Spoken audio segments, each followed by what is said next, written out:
Hello, everyone. Welcome back to the Fight Song Sports Podcast. As always, my name is Ty Hansen. Joining me today, we have our very first featured athlete, plays baseball at University of Texas, Dallas, Zac Vorst. How's it going, guys? I'm Zac Vorst from Katy, Texas. I play baseball at UT Dallas. So, Zac, as you mentioned, you are from Katy, Texas, suburb just outside of Houston. 2018, you graduated from Seven Lakes High School. Fortunate enough, you're able to play college baseball. You head up to William Jewell College, Division II school in Liberty, Missouri, in the GLVC. Fortunate enough, that's where we get our connection. Fortunate enough to meet you there. Your freshman year, you get some action. You get to play in 12 games. You make 11 starts, 42 at-bats your freshman year. Not bad at all. You got to play quite a bit. But things maybe don't go your way. You don't have the best year, especially coming out of high school. And hopping into the action at your freshman year right away. It's tough. It's tough for any athlete in any sport. I'll let you just talk a little bit about kind of the difficulties transitioning from high school to college, and especially jumping all the way to the Division II level your freshman year. How the struggles that you incurred and how you were able to kind of overcome them and battle them in your freshman year. Yeah, no, for sure. Obviously you have just the difference in quality of the baseball. I mean, high school. I mean, I played in a good high school division and everything. We played some good competition, but it's not college baseball. So there's just that adjustment there. Just the pitching's better. The fielders are getting to more baseball. It's just tougher to play. But a lot of it is just based on the confidence. I think being a guy that's going to play college baseball in high school just gives you that confidence and ability to do well. And then going into college baseball, especially as a freshman, playing with a lot of guys that are older, it's tougher to just have that confidence. So that's another thing that just makes it tough, especially playing as a freshman. Yeah, for sure. After your freshman year, you make the decision to transfer down to Angelina College, a junior college in Lufkin, Texas. You play in 13 games there. You start to turn things around. You get 47 at bats, hitting 277, slugging 340, on base percentage 346, putting up some pretty decent numbers as a sophomore. You get 21 games in, and then bam, the whole world just flips upside down. The COVID-19 pandemic cancels your season. How did that go with your team, and what was the attitude when your coach comes in and into the meeting or into the huddle at practice or something and says, "Hey guys, our season's done for the year"? What was that like? It was crazy. It was very abrupt. We were in full swing. Middle of the season, really trying to build some momentum. Felt like we were doing a good job of that. Figuring things out, and then all of a sudden, this virus just pops up and just ends it for us. So it was definitely a surprise, and put a lot of guys in a tough position moving forward. Into next year, trying to move up and all of that. Yeah, for sure. And as you started to touch on, that obviously impacts recruiting for everybody. You only got 13 games, and as a sophomore to junior college, it's time for you to move on. It's time to find your next school. And you had spent your freshman year at William Jewell. You transfer to Angelina. You get 13 games, and then it's time to move on, and that's all you have. Plus, at the 4-year schools, you have the freshmen coming in, and because that year didn't count and seniors were able to come back for their 5th year, you almost have 2 classes coming in and one coming back that wasn't expected to come back. So rosters are full, scholarships are limited, scholarship limits are changed, and nobody has any idea what's going on. Programs around the country for all sports are getting cut at all levels. There's this uncertainty if you're even going to play in 2021. Talk to me a little bit about how that impacted your recruiting and how you were able to get kind of hooked up with UT Dallas and get a spot there. No, for sure. You touched on the main 2 things that made it difficult, with first being a lot of rosters are just full.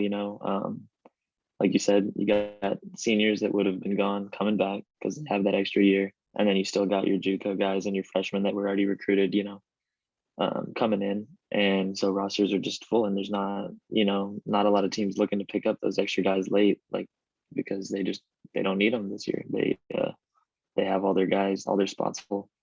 Um, and then also just that having that small sample size because of the shortened season, those teams that maybe do have one or two spots to fill, there's just not a lot to show for them, so they don't have a lot to go off of. So that was also tough.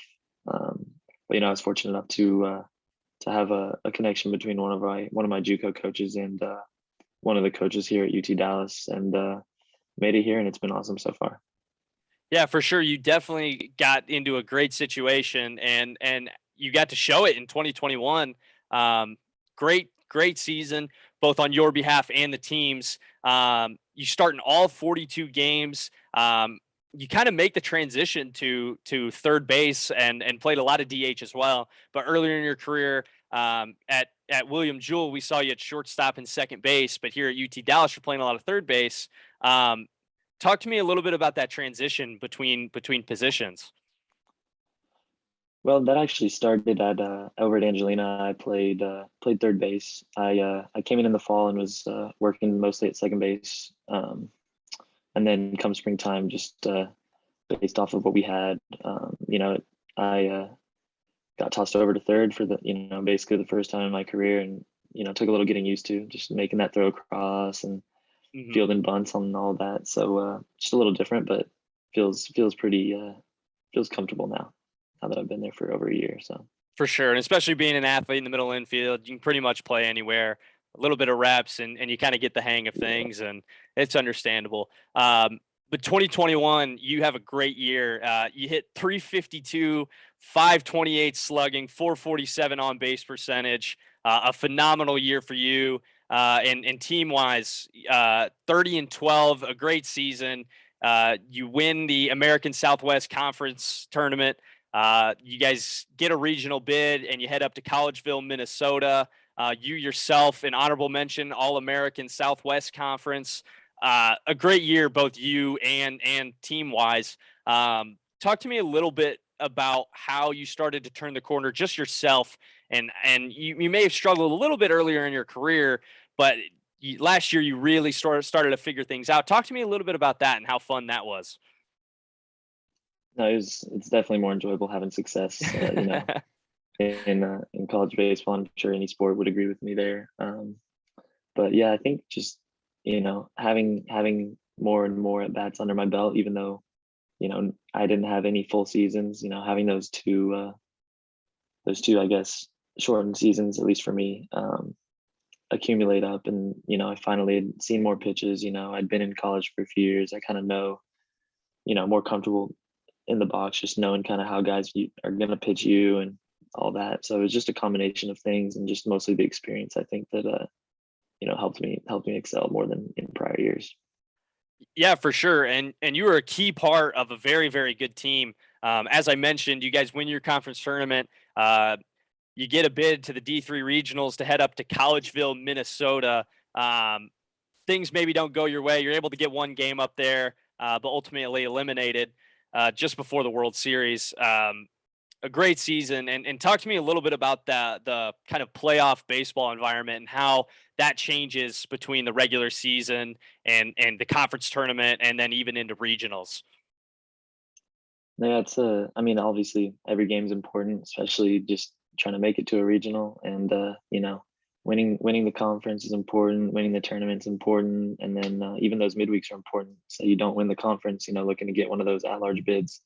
So I mean, every game's important. We treat every game like it's the most important one, obviously. But that regional is it's that next step up. It's definitely serious. We had some tough injuries going into it, especially on the pitching staff. But we'll be back there next year. I'm fairly confident, and looking forward to going even farther than we did last year. Yeah, for sure. And getting into this upcoming season, you guys have almost your entire team returning from this past season, and you guys have to be excited to get back to the same place you were last year, and even that next step in reaching the World Series. Talk to me a little bit about the expectations. Maybe have they changed a little bit? Though you guys got the taste of the regionals, not able to make it to the World Series. Is this year? World Series or bust? Or is that the ultimate goal that you guys are going to make the World Series and maybe even walk out with the national championship this year? That's what we're looking to do. That's the goal that we have in mind. We've been to a regional, like you said, last year, and basically all the guys we have this year, minus one or two handful, we're on that team last year, and so we've all been there. We know a little bit about how it works, and kind of just more what it takes to win it this year. And so building off of what we did last year, with that same core group for the most part, I think we have a really good foundation and a really good chance to go to that World Series and take it home. For sure. And people have already begun to notice that you guys are going to be a great team this year. Preseason ranked 18th in Division III. Obviously, a great place to start. But is there maybe a target on your back being, the conference tournament champions and the highest ranked team in your conference, ranked 18th in the country? Do teams play you guys differently a little bit? Is that the game that's circled on the calendar when teams see, UT Dallas? That's where we really got to gear it up. You guys are probably getting the best baseball from most teams in your conference. Talk to me a little bit about how maybe you guys see kind of the best baseball from some of the teams, and although teams might be lower in the conference, they're still going to play you guys really hard. Yeah, definitely. We having won the conference last year and being ranked number 18, like you said, we definitely feel like there is going to be a target on our back. And that's where we want to be. We don't want to be, scratching and clawing and try to fight our way to the top. We want to be at the top, and so we're comfortable playing that role. And yeah, we got to. Every team is going to be coming after us with what they have. The best of what they got. So, we have to be ready during every series, regardless of who we're playing, and come out ready to go. There's no can't take any weekends off. Yeah, for sure. So your guys' entire schedule this year is within the state of Texas. Obviously, Texas is a huge state. You guys get to travel a little bit, but maybe not as much as some other schools.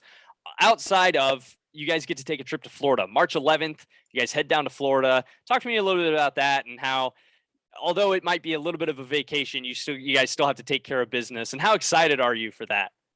No, for sure. It'll be a good time. Last year with COVID and everything, we didn't get to do any big trips like that, besides the regional. But as far as a spring break trip or anything like that, so I'm excited for that.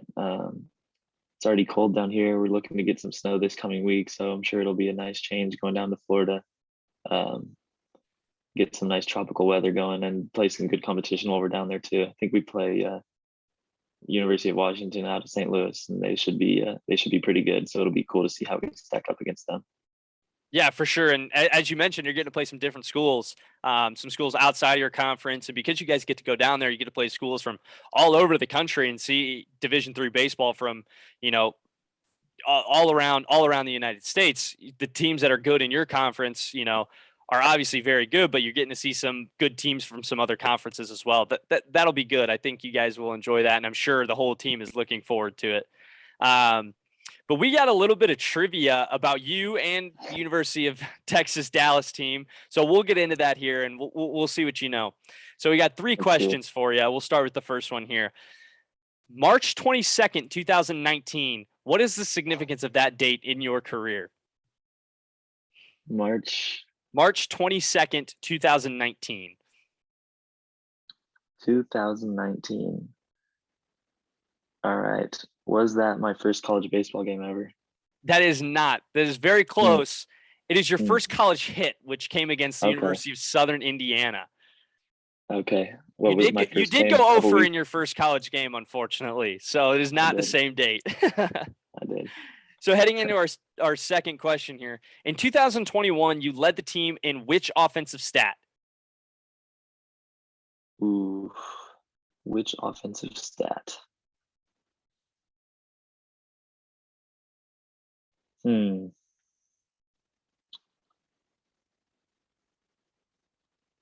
I don't know. Not sure. We had some good players on our team, and I know I didn't lead it in average. I know I didn't lead it in home runs.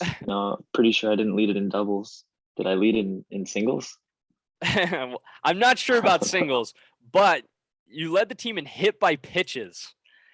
Okay. And so we'll follow this up with a question related. How many did you have last year? Let's go 9. You had 12. You had 12 hit by pitches in Oh, wow. 42 games last year. A little bit of a rough year, not the most fun stat to lead.